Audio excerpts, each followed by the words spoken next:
the main thing really is that people understood the fact that we do it just as professionally as anybody else. And we back it with our own money.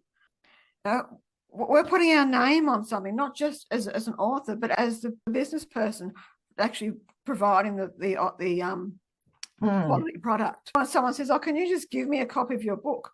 Well, you wouldn't get a free copy from a publisher.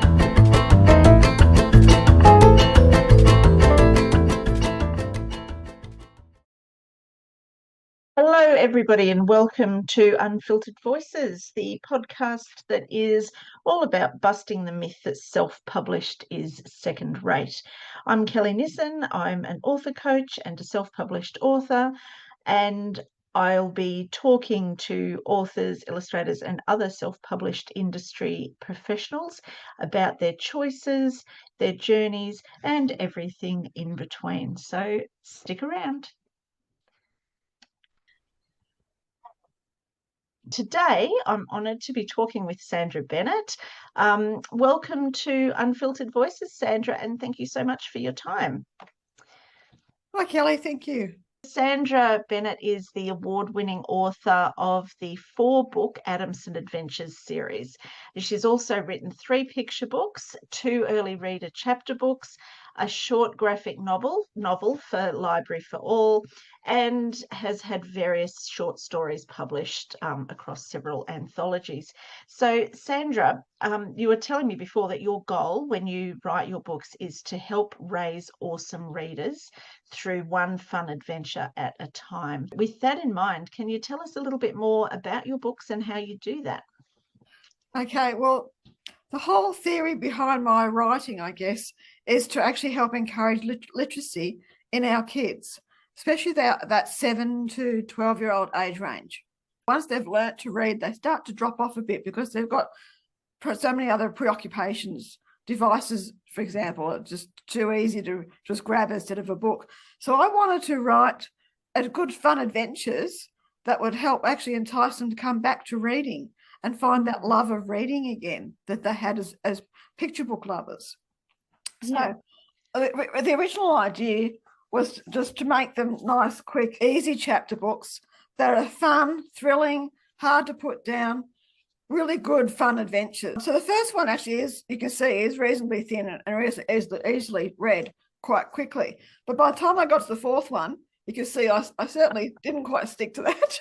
With your most recent picture book, Dragon's Drumming, there is that sense of adventure and movement. So just starting children, just developing that love of reading and the love of wordplay and everything. Exactly. From the age. Yeah. That's right. It's that whole idea of not wanting to put it down, to enjoy it and entice them. If a child is told to go to bed and turn out the light, but they want to hide under the covers with the torch still, you know you've done something right. Yes, yeah. Or in the classroom, I don't know whether they still do silent reading in the classroom like we did in our day. But, there's always that one child that wants to hide the book under the desk and keep reading. So just for people out there who don't know, Sandra and I were both teachers. So I had children in the class that just, they would rather read than do anything else. And it was really hard to say to them, no, stop. Don't do that. Right. We have to move on. And that's what you want, though, isn't it? You want them to be engaged, and your books certainly do that. They bring out that love, and you've got that. You've got that whole range from your picture books right through to your mid-grade books as well. So now I've known you for a little while now through Squibby. So, and I know you've been writing for some time, certainly longer than I have. But what actually inspired you to start writing, and how did your journey into self-publishing begin? Okay, it's been a very long journey for me. I actually started writing back in the 90s because when I was in Teachers College back in the 80s, I did a unit on children's books, and right from then I knew that's what I wanted to do. Yes. But then, life gets busy with family and you don't get around to it. Then we had a holiday in Bali, and while we were there, we were reading Indian in the Cupboard. I don't know if you remember that one. Oh, yes, I do. Yeah, and I was reading that at night to the kids. They wouldn't want to stop at one chapter. And I said to my husband, wouldn't it be great if there was a book set in Bali that did exactly that, gave them a great adventure? Yes. But that they're learning about where they're visiting at the same time. So of course, naturally, I couldn't find one. So I then wrote it. I did a diploma of professional children's writing through the Australian College of Journalism. Okay. That was in 1999 and 2000. And then I wrote a couple of stories at that point. But that one being the original Secrets Hidden Below. But it got some interest at the time from publishers, but nothing ever eventuated. So then we moved to Canberra and I got busy teaching again. And so I sort of put it all back on the book burner. And then I was restudying as well. I was doing my master's in LOTE and ESL. So I had time to write. It wasn't until I actually finished all that and I stopped teaching for a while. And a teacher friend of mine actually self-published her first book. Right. I suddenly went, well, hang on a minute. If she can do it, so can I. So 2012, I actually published my first book, which was Gingerbread Aliens. Oh, yes, of course. Yes. Which is my forgot about that one. Brilliant. It's great, isn't it? How, you had that passion and you did other stuff, but it never dies, does it? No. That passion. It's if you want to write, sometimes it comes second best to what your new goals are, but it's always there. It's always that spark. That's right. It's always in the background waiting to come out. And I love that you said, if somebody else can do that, why can't I do that? Yeah. And that's it. So I just want to make the point too that you said before that some of the traditional publishers showed a little bit of interest, but the book didn't get up. And that's never to say that it wasn't good enough to get up. So a lot of people, I think, lose heart when they try to submit and they get rejected. There are thousands of books that they receive, manuscripts. And there's thousands of reasons why they can't take it on at the time. I actually had the response as to why. Well, it was all around the time of the Bali bombings. Oh, okay. So then they went, marketing it probably now is not really a good idea. It is just being timing. in the right place at the right time or the wrong time. Yeah. And also you don't know if, maybe somebody else has just written something very, very similar to yours, and it's just been, you don't know, because we don't have, wouldn't it be nice to have a crystal ball and find out what they want? But that being said, what it comes down to is your belief in your story. Exactly. It was that belief in that story and determination to want to get it published that made me rewrite it, improve it, and retitle it and try again. Yes, and look where it led to.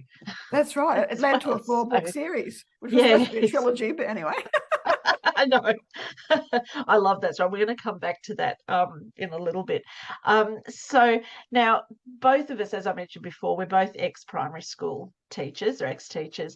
And I know from talking to you before that for both of us, that intrinsic need to mentor people and to help people achieve is one that tends to be ingrained. I mean, that's why we went into teaching in the first place, right? And to a certain extent, I also think that's why we might write children's literature, not that we want to be didactic, but that we see a need for something, we want to help people. So thinking about mentoring, what advice would you give to aspiring writers who might be feeling a little bit despondent, might be unsure about self-publishing, or advice to authors in general who might be looking at delving into self-publishing, given the state of the traditional publishing market at the moment? It's becoming a more realistic option, I think, now. But what advice would you, having been through this process yourself? Okay, well, my first advice is just give it a go. You know, you don't know where it's going to lead or what can happen unless you give it a try. But make sure you do it really professionally. Seek help, ask questions. Don't be afraid to come to someone like you or myself to ask, how did you go about it? You know, I don't know. Admit you don't know anything and you need help. There's nothing wrong with that. It's all a huge learning curve. Oh, yeah. And I would say too, every time you do it, it's not just that one learning curve. The next book, there's going to be a learning curve there as well, because you they're learn all different. every time. Yeah, there's something else new happening every time. Yeah, absolutely. So yeah, give it a crack, I think is the advice. And don't be afraid to ask for help. Both of us, and anybody out there who has self-published or had a go at self-publishing, we know that it's not just a case of doing the work and publishing a quality book. Okay, it doesn't just stop there. Actually getting the book into bookstores and into the hands of distributors, it's like the oh my God, there's the D word. The Holy Grail. I know, right? It's a huge battle. Partly I think because there are a lot of books out there and they can't, serve everybody, but also there is still that stigma there. And so there's a lot of authors who've published themselves and some who've traditionally published as well that resort to, markets, doing all the legwork themselves, doing the sales themselves. It is hard work. There's still that attitude that prevails. So I'm getting to a question now. So what's something that you wish readers, critics, or just the publishing industry in general understood about self-published authors and self-published titles? I think the main thing really is that people understood the fact that we do still do it just as professionally as anybody else, and we back it with our own money. Yeah. We're putting our name on something, not just as an author, but as the business person actually providing the quality product. Yeah. And I think it comes down to, when someone says, "Oh, can you just give me a copy of your book?" Well, you wouldn't get a free copy from a publisher. Exactly. Yes. Or the bookstore. You can't go in and say, "Oh, I know that author who wrote that book. Can I just have a free copy?" That's a good point. Nobody else has raised that before, but it's so true. It's like, oh, that's great. You wrote a book. Oh, I'd love to read a copy. And can I borrow a copy from you and then give it back? It's like, well, I'd actually rather you bought it. I mean, there is that whole thing about, supporting everybody, supporting people, but the fact that we have put our own money, we've put our own belief into ourselves. Yes, yeah, and not to mention the just the hours that goes into that. And I mean, if an author has been lucky enough to have been traditionally published as well, there is still those hours and hours and hours of work. It's not just a matter of sitting there, chucking out a story and sending it in and hurrah, you've got a book. So there's a lot of work that goes into it, and very few authors are multimillionaires. But for the self-published author, we do have that extra level, don't we, of money that I personally, I don't know about you, I try not to think about that. It's like, I'm really proud of my books, but I know when someone says, "Have you recovered your costs yet?" Oh God, I don't even want to know. It's like, no. I think it's just oh really? Oh, how come? Oh, you would have sold a few. It's like, yeah, I sold a few. Anyway, but so we're not pretending here that it's easy. We're not pretending that it's cheap. It's not all roses and skittles.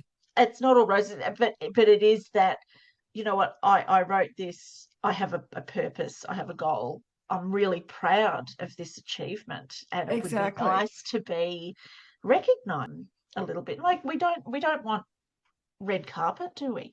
No, but just to be recognized that we've put out something that's worth reading. Yes, and not the you've got a book, oh great, you only self-published. I hate that. You only self-publish. We need to get rid of that. Yes, yeah, exactly. That needs to go. So we know that attitude needs to change. And what I'd personally like to see is actually the elimination of using those modifiers that we insist on putting before author, as in self-published author, hybrid published author, and even traditionally published author. We're all authors. If you write, Exactly. if you publish a book, you're an author, end of story. If I was the boss of the world, that would be what I would do. But if you could change how authors are recognised, Sandra, in the literary world, what would you do to try and ensure equality of some description? I think it comes down to that exactly as you were saying. We need to stop saying whether we're self-published or whether we're traditionally published. When, like, for example, when you go up onto social media and you post your new book on social media, you'll always see who the publisher is. Yes. We don't need that. I mean, I know the publisher might like that, but it's really irrelevant how we've published it. Yes. We need to take that out of the equation, out of the sentence. Yes, absolutely. Absolutely. And I actually think that's why a lot of people have gone and they're publishing under their own imprint. So I publish under Rosella Ridge Books. Yes, yeah, exactly. So, and I know Maura Pillow, for example, uses Big Ideas Press, and I use Right Angles Press. But there's part of me, every time I put that down, I think, why are you doing this? Because you're just perpetuating that myth that we need that traditional publication to be worthy, which is just, it's just not true. Half the time, though, the trouble is when you're filling things out, they ask you who is the publisher. You've got to have something to be able to write on that line. Yes. You shouldn't have to. No, you shouldn't have to. So you know what? Or you should be able to go, yeah, me. I'm the publisher because I put all the money into this. Yes. And that's really what a publisher does. They put the money into it. So now I did say too that I would come back to your Adamson Adventure series that was meant to be a trilogy. Ended up with 4 books, which is a tetralogy.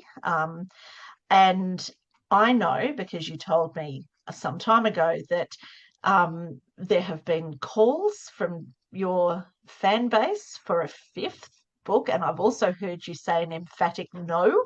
Dare I ask if there is any hope for that? Are you sticking to your guns with that one? Or maybe, I don't know, maybe you're looking at another picture book to follow, Dragon's Drumming, which is one of my favourite books. Honestly, I love onomatopoeia. Oh, thank you. So I think what I'm saying is, what's next for Sandra Bennett, author? Okay, well, at this stage, I'm still sticking to my guns and saying there is no more Adamson Adventures. I feel like I've rounded that off to a completion now. Yeah. Even though I still have saying people like you saying, "Oh, what's the next one?"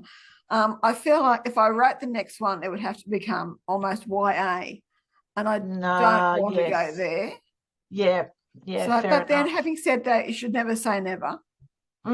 Well, exactly. You've got to leave that little spark of hope, right? So I could almost hear the collective moan when you said no. I'm still saying no. Yeah. I just can't see myself starting to add those all those hormonal issues and things into the story. True. Which I think would have to start happening. Yes, so they because the readers have to grow too. So yes, yeah, true. Yeah. So, but I mean, I think too, you would have those new generations of readers. True, true. You never know. Something might spark an interest, and I might write another one. But at this stage, not at the moment. Yeah. I do have a picture book that you actually edited ages ago.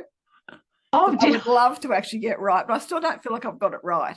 Oh, okay. Yeah, it is that thing, isn't it? Just like we are very hard on ourselves, and I think it is important. We will know when it's right. Yes, and I know it's not right at the moment. I've tried rewriting it. I've tried to take it out of verse and rewrite it into prose, and that's not working for me. So there's something there. It's just I love this process. I mean, it's frustrating, but this process, like, it just sort of ticks away. And in those moments when you are not thinking of that book at all, that's when you'll go, oh, That's it. That's how I can fix it. Yes, I thought I had done that about 12 months ago. It might have been actually, but no, I still can't get it right. So I'm actually trying to work on a new junior fiction series. Oh, excellent. Yes, but I'm not sure that's going in the direction I want it to go just yet either. Yeah. I think my head's still a bit muddled as to where it wants to go. Yeah. And I think possibly too, because you've got a lot of ideas, happening there and sort of fighting for attention as well. So, yeah. I think that's the thing. I've got too many ideas and I can't decide where to hone in. Yes, yeah, exactly. And I'm going to ask this question. This wasn't a question that I put that I sent to you. I'm sorry. Should be a fairly straightforward one though. Are you a plotter or a pantser? A bit of both. Yeah. Yeah, I tend to like to get a basic skeleton or a basic bones, but then I tend to let start pantsing from there. I'll start writing and then see where it goes.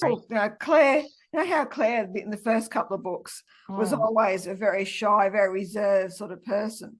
Yeah. I never planned to make her as strong as she became. She told me she was going to become stronger. I have heard other authors talk about, sitting there typing away with their character leaning over their shoulder and going, no, I'm not going to do that.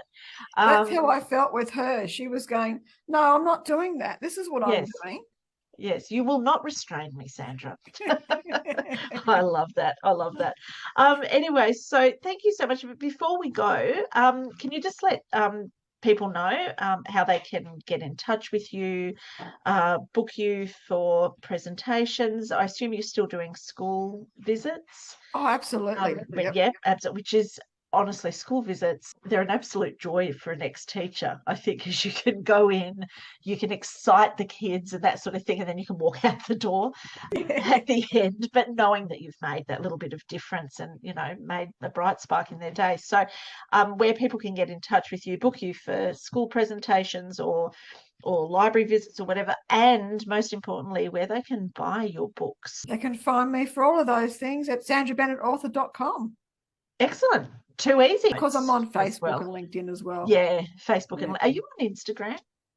Oh, sorry, Instagram. I don't know why I said LinkedIn then. Instagram. Yeah.